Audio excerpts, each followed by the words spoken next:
We have many goals for this year. We have embarked upon an ambitious project to understand the dynamics of the mosquitoes that spread the disease that is responsible for most of the declines of our forest birds, the avian malaria.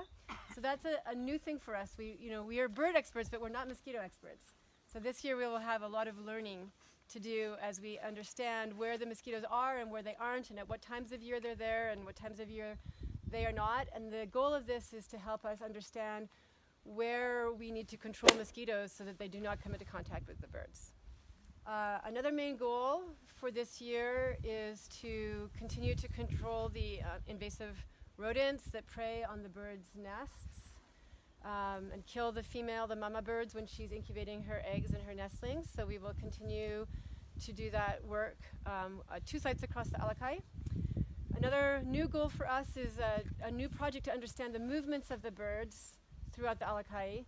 And one of the reasons for this is to understand if the birds sometimes foolishly leave this beautiful Kauaʻi and go down into harm's way in the lowlands where the mosquitoes are so much more abundant.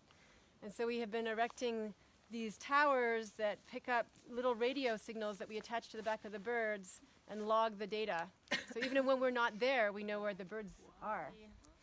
In 2011, 2012, we were actually releasing Puaiohi that had been bred in captivity back into the Kauaʻi. It has been very difficult to follow the fates of those birds. We know that a number of them survived, but we also know that a number of them perished, as do their wild counterparts. That effort has now drawn to a close. We believe the Puaiohi population is stable. Luckily, they are less susceptible to this avian malaria. So the work that you are doing here controlling invasive weeds is one of the most important things we can do for Puaiohi, because the Puaiohi are the only frugivorous bird, fruit-eating bird we have on this island. They're the only native seed disperser. And when they don't have fruit to eat, they don't do well, but also the plants don't do well because they can't disperse the seeds of those plants. So it's a beautiful circle that Puaiohi make with the plants.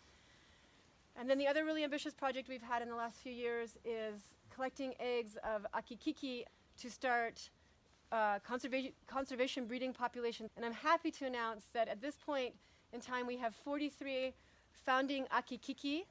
Those were eggs that we collected here in the wilds of the Kauaʻi and transferred to facilities on the Big Island and Maui, and they were hatched out there. Those eggs were hatched out there, and those birds are now becoming the proud parents of a next generation of birds that will ultimately one day be released back to the Kauaʻi.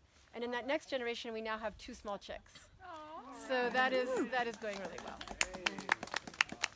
Engage the hearts and minds of people to appreciate the birds, and that's why this blessing is so important to us. It's the first step every year in that process of reaching out to the community and saying, you too have a role.